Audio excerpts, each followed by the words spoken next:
हे भगवान, तभी हम सोचे कि ये पूरा का पूरा मौसम बदल कैसे गया। आपकी बहू ने आपको साड़ी कैसे दे दी? ऋतु, रहने दीजिए। वैसे भी कड़वा बोलने के लिए आप कब मौसम देखती हैं? अब पूछ ही रही हैं तो बता देती हूँ। श्रद्धा से बात हुई थी हमारी, उन्होंने ही समझाया होगा कीर्ति को। और हमारे बेटे की संगत की असर भी तो होगी ना। भाभी, आप तो हमारी बात ही नहीं सुन रही। आपके लिए कुछ नहीं लाए, जानते हैं हम। जलन तो होगी ही, समझते हैं, लेकिन हमें हमारी साड़ी बहुत पसंद है और कल हम यही पहनेंगे।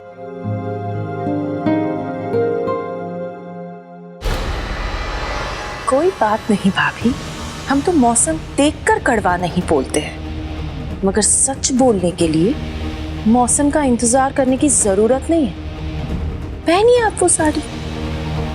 असली तमाशा तो तब होगा जब हम ये सारी बातें तनु भाभी को खुद बताएंगे। बड़ा मजा आएगा। भाई साहब, आप कुछ कहना चाह रहे थे?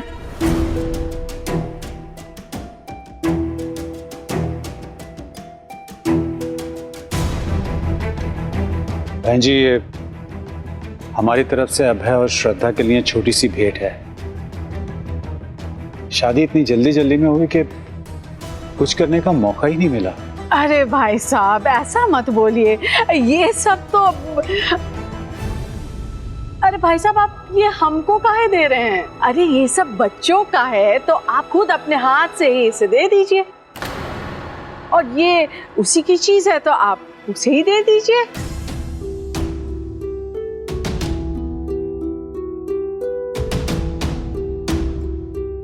पापा, ये आप क्या कर रहे हैं?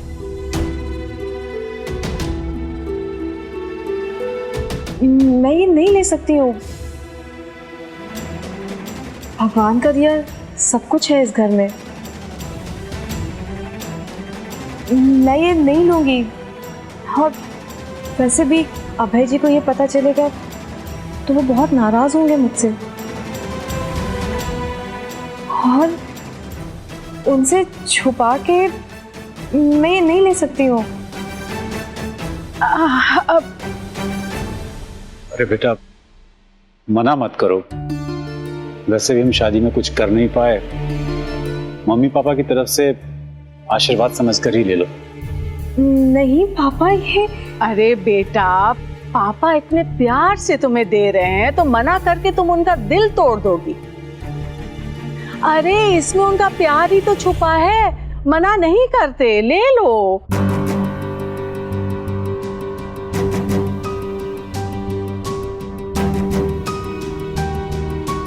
बेटा ले आओ। जी जी, ले लो।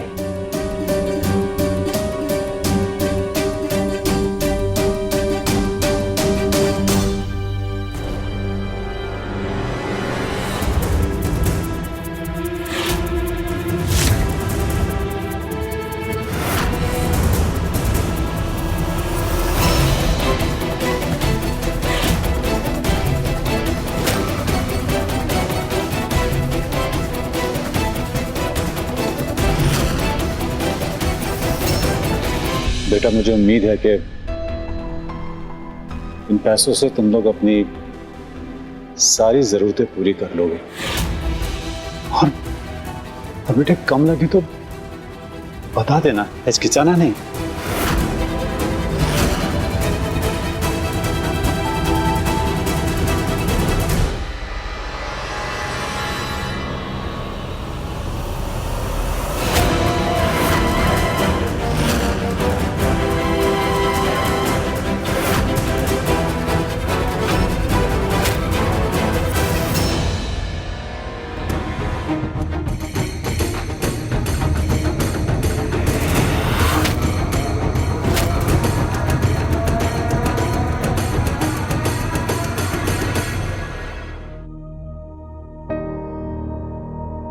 नमस्ते अंकल। नमस्ते बेटा। आप प्लीज बैठिए।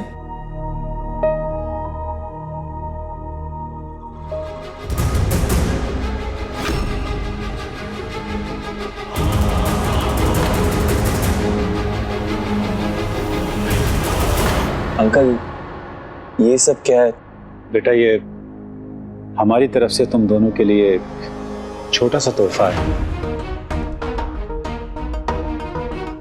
शादी के वक्त में इतनी जल्दी थी कि कुछ कर ही नहीं पाए। नहीं अंकल, आपने आगे बहुत कुछ किया हमारे लिए, इसकी कोई जरूरत नहीं है। अरे बेटा, तुम काहे बाप बेटी के बीच में आ रहे हो? हाँ, अरे हर माँ बाप खुशी से अपने बच्चों को चीजें देना चाहते हैं। अगर ये अपनी बेटी को कुछ चीजें दे रहे हैं तो काहे नहीं दे, बताओ तुम।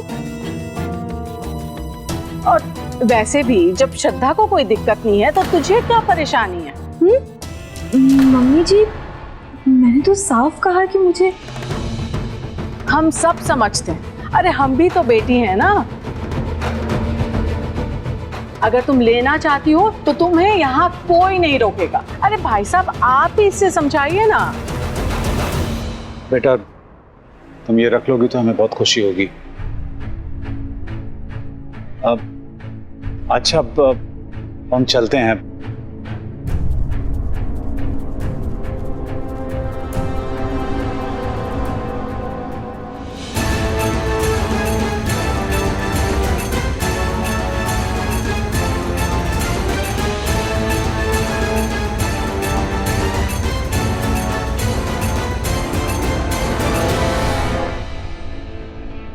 चलो तुमसे कुछ बात करनी है मुझे।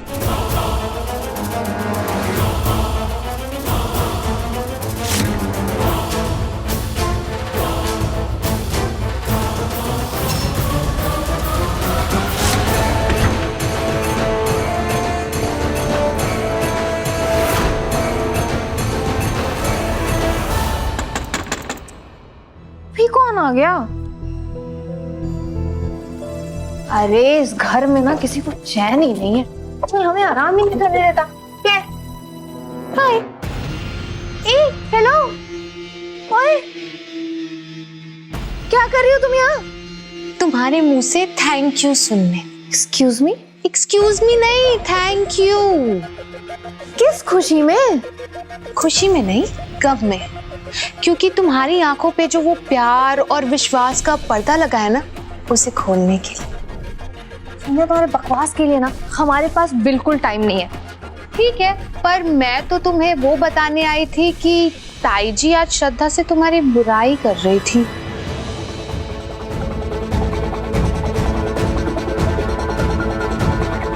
क्या बोल रही थी ताई जी? सोनिया, क्या बोल रही थी? तुम्हें पता है, मुझे तो बहुत बुरा लगा ये सुन के। वो कह रही थी कि कीर्ति में ना श्रद्धा जैसे एक भी गुण नहीं है। और वो तो ये भी कह रही थी कि कीर्ति में श्रद्धा जैसे रिश्तेदारी निभाने और संभालने की तो अक्ल है ही नहीं बिल्कुल भी। ऐसा ताई जी कह रही थी। बाकी सब तो फिर भी ठीक था, लेकिन मैंने देखा कि श्रद्धा तुम्हें सपोर्ट करने के बजाय ताई जी को सपोर्ट कर रही थी। मेरे तो पैरों तले जमीन ही खिसक गई। मन तो किया कि चिल्ला चिल्ला के कहूँ कि बहन है यार वो तुम्हारी। और तुम्हें पता है श्रद्धा ने क्या कहा? श्रद्धा ने कहा कि कीर्ति तो हमेशा से ही ऐसी है, बचपना गया ही नहीं है उसके अंदर से, तो उससे क्या ही उम्मीद कर सकते हैं।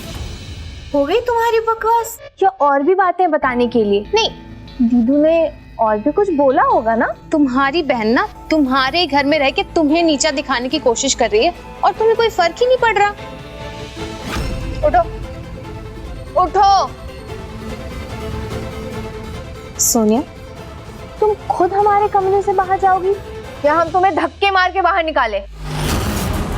एक बात याद रखो, तुम हमारे और हमारे बहन के बीच में अपनी टांग अड़ाने की कोशिश मत करना, समझी? Now get out. भलाई का तो जमाना ही नहीं रहा। पता नहीं किस बात पे हवा में उठ रही है ये लड़की, इसको तो जमीन पे लाना ही पड़ेगा।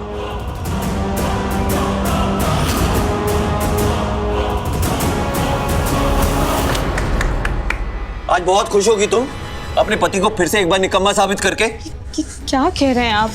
और क्या समझूं मैं? एक तो मेरे पास काम नहीं है, लोगों की 500 बातें सुनता हूं, आगे भी सुनूंगा। बच्ची कसर तुमने पूरी कर दी अपने पापा को बुला के यहाँ पैसा लेने के लिए। नहीं, मेरा विश्वास कीजिए, मुझे नहीं पता पापा यहाँ कैसे आ गए, और वो भी पैसे देने के लिए। मैं तो खुद इस बात से हैरान हूँ। मेरा यकीन कीजिए, मैंने उनको नहीं बुलाया है। अच्छा, तुम्हारे पापा तो अंतर्यामी है ना। इतनी देर से उन्हें याद नहीं आया कि उन्हें शादी का गिफ्ट देना है, बस जैसे ही उनके दामाद की जॉब गई तो उन्हें गिफ्ट देने आ गए। हाँ? 10 लाख का चेक लेके यहाँ आ गए। प्लीज मेरी बात का यकीन कीजिए, मैंने उन्हें कुछ नहीं बताया है। मेरी तो आज पूरे दिन उनसे बात तक नहीं हुई है। पूरा दिन तो हमारी चुगलियां करती रहती हो अपने घर वालों से। कब सोई, कब खाया, किसने कितना काम करवाया, लेकिन तुमने ये नहीं बताया कि तुम्हारी पति की जॉब चली गई है। तुम्हारे पापा को सपना आया कि मेरी जॉब चली गई और ये चेक लेकर यहाँ आ गए।